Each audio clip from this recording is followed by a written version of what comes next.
Good morning and welcome back to Strategies That Work, another series of video visions brought to you by yours truly, Kristen, your literacy coach. Today we are going to talk about a tried and true strategy that you probably used when you were back in brick and mortar. We all tried out those famous Kagan strategies to increase our student engagement in the classroom. And I know that one of the ones that you tried out was something called Think, Pair, Share, where you would have your students think about a question or a topic or a discussion starter, and then you would have the students pair up, whether they walked across the room or whether they, hands up, heads together, or whether they just turned to a partner. And then they would share out their thoughts with that partner and then share out those thoughts with the class. So it's an oldie but goodie. But today we're going to talk about the virtual spin on this using something called the private chat feature in Blackboard. I don't know if any of you have ever tried this out, but we are going to talk about how to use it and its benefits. So when we talk about academic discussion, there's so many ways to foster this. Please reach out if you want to know more about this or different examples or strategies on how this could look in your classroom. But when we think about academic instruction, the most recent or familiar one that comes to mind is that Think, Pair, Share, which is that collaborative learning strategy where students are working together to solve a problem or answer a question. This technique requires students to, number one, think individually about a topic or an answer to a question, and then number two, share those ideas with classmates. So discussing these answers back and forth with a partner serves to maximize that engagement. It focuses their attention, and it really gets the kids to apply their new knowledge. So the T, or think, stands for where teachers begin by asking or posing specific questions about the text or a problem, and students think about what they know or have learned about the topic. The P, or pair, stands for when each student should be paired with another student, or they can even be put together in a small group. And then the S, or the share, is where students share out their thinking with a partner, and then the teachers can expand that share into a whole class discussion. So this technique is really versatile, it's very simple, and it really improves students' understanding of the concepts at hand. It not only gives the students time to think about an answer, but it also activates prior knowledge.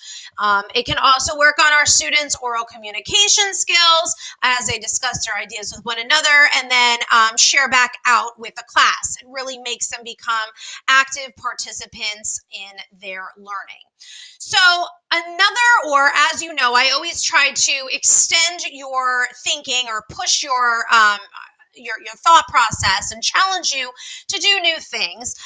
So we've done the Think, Pair, Shares, but something else that's neat is called a Read, Write, Pair, Share. It's one of the last ones on the list here of where you can modify the Think, Pair, Share strategy. So the R stands for reading the assigned material or the problem or a piece of text. The W stands for students writing down their thoughts about the topic prior to discussing it.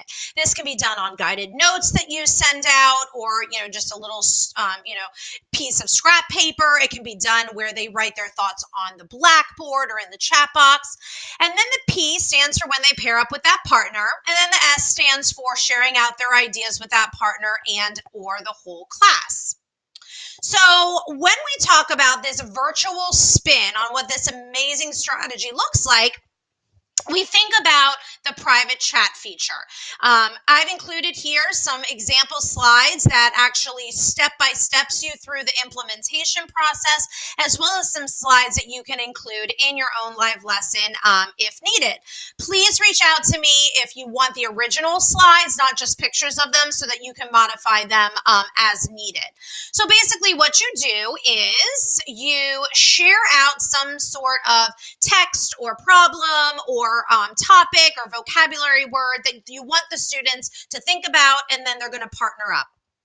We basically tell them at the beginning of the lesson that they're going to be asked to think about specific concepts, or we're going to pose certain questions, and that they're going to pair up with a partner to share their thoughts using the private chat feature. So basically, we can ask the students to sign up to be partners. We can do odd partners and even partners if we wanted.